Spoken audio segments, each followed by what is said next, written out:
Okay, again, we are now on our week 2 and we are now on our module 2, which are the accounting policies, changes in estimates and errors, statement of cash flows, and events after the reporting period.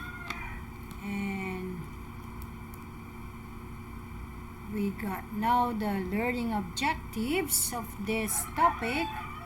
We have to state the hierarchy of financial reporting standard as used by entities in their selections of accounting policies. Define the following: what are changes in accounting policy, change in accounting entities, and some errors. No?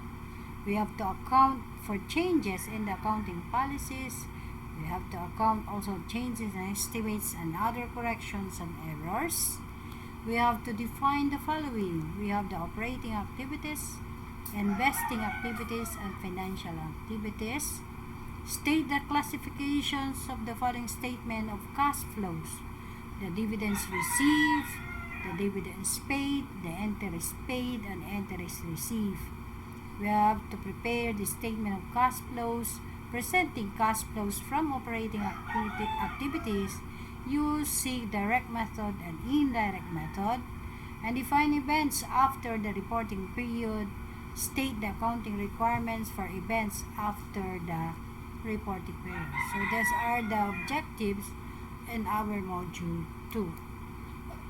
Now the topics are accounting policies, change in estimates and errors, statement of cash flows, and events after the reporting period.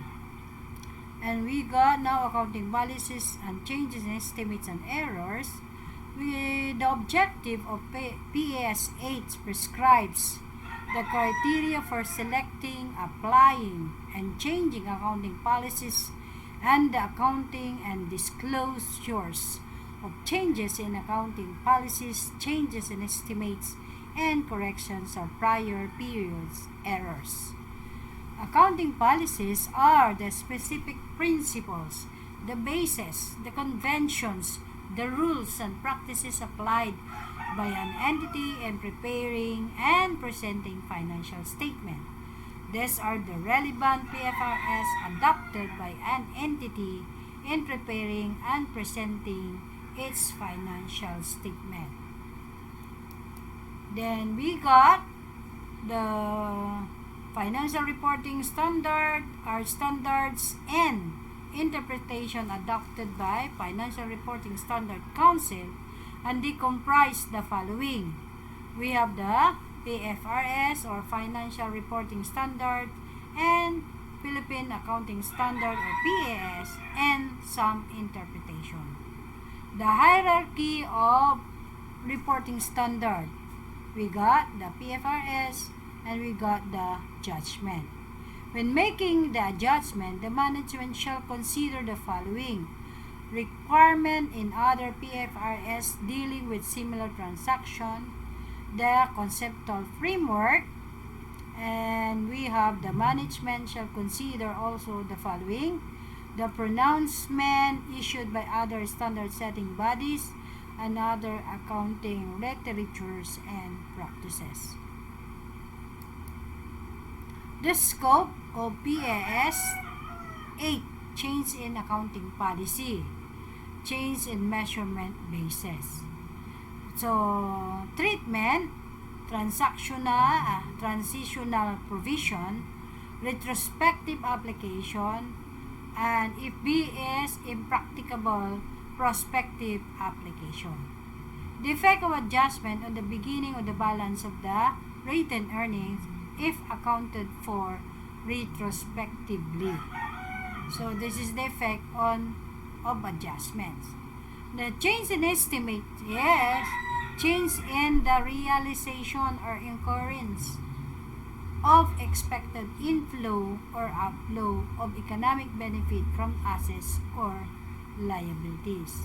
So you may have to estimate. You estimate that the life of the assets is 5 years, Now it comes that it becomes 2 years, so there is an effect on the economic benefit. It affects the assets and the liabilities. So therefore, prospective application. And the effect is in profit or loss of current period or current and future periods if the change affect both. No? So that is estimates. Then corrections of prior period. What is this description all about? Intentional and unintentional misapplication of principle, misinterpretation of facts, and mathematical mistakes. So maybe there are errors such as counterbalancing error. There are errors that may not be a counterbalancing error, and there are error also in mathematical mistakes. Maybe you have said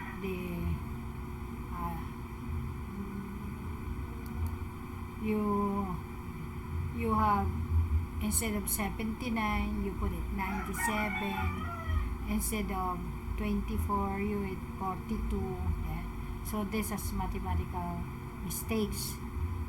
So retrospective is a statement, and if it is not impossible, it be prospective application on the beginning balance of the retained earnings if accounted for retrospectively. So these are the change in estimates, change in policies, and some corrections of prior periods. No? And then when it is difficult to distinguish a change in policy from a change in accounting estimate, the rule is treated as accounting estimate. No? Then, an entity shall change an accounting policy only if the change is required by PFRS or results to a more relevant and reliable information about an entity's position, performance, and cash flow. So these are the things that you are going to consider if you are going to have a change in policy. Then example of change in accounting policy is we got for inventories, or change in FIFO cost formula for inventories to average cost formula. So you have to change the method of recognizing revenue from long-term construction contra hybrid, and we may be using a hybrid, or you may be using a percentage of completion. Then they have changed the new policy resulting from the requirement of the PFRS. Change of reporting framework such as PFRS for SME to compliance with full PFRS. So there is a very big there is a big difference in presentation for PFRS for SME and for PFRS for full presentation or PFRS. Initial adoption of revaluation model for property, plant equipment, and intangible asset. Change from cost model to fair value method or model for measuring investment property. Change in business model for classifying financial assets, resulting to reclassification between financial assets categories.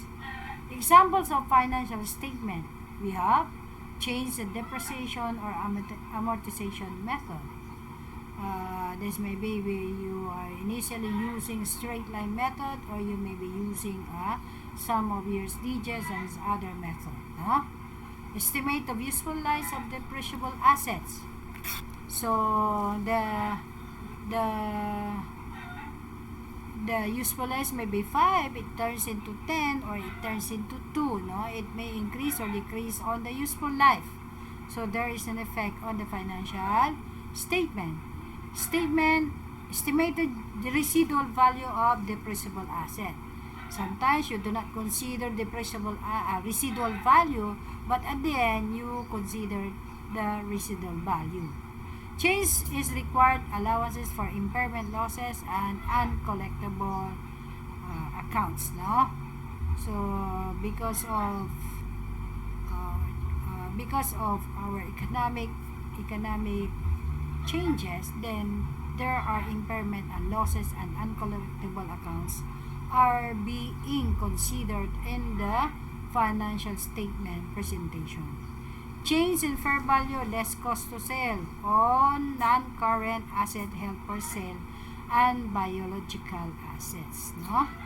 And then change in currency exchange rate for foreign currency denominated cash and receivable.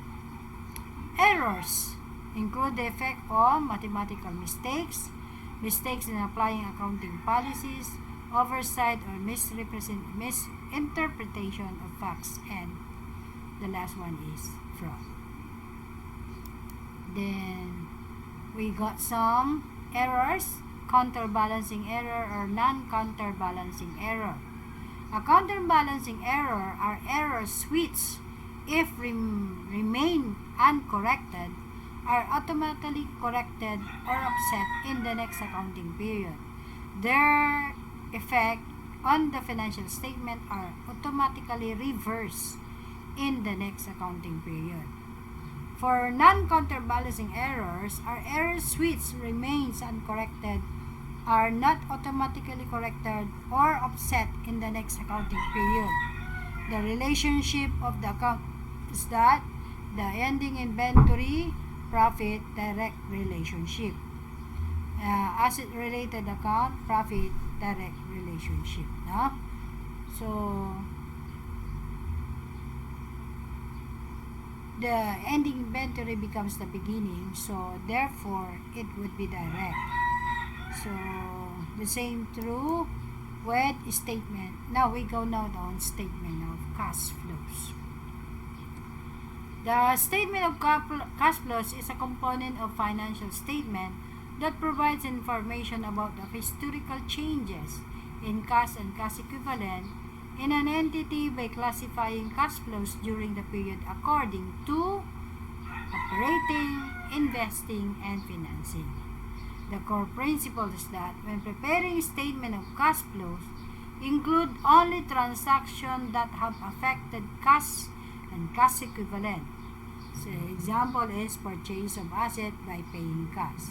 Exclude that have not affected cash and cash equivalent, purchase of asset, issuing notes or shares of stocks. Then, activities with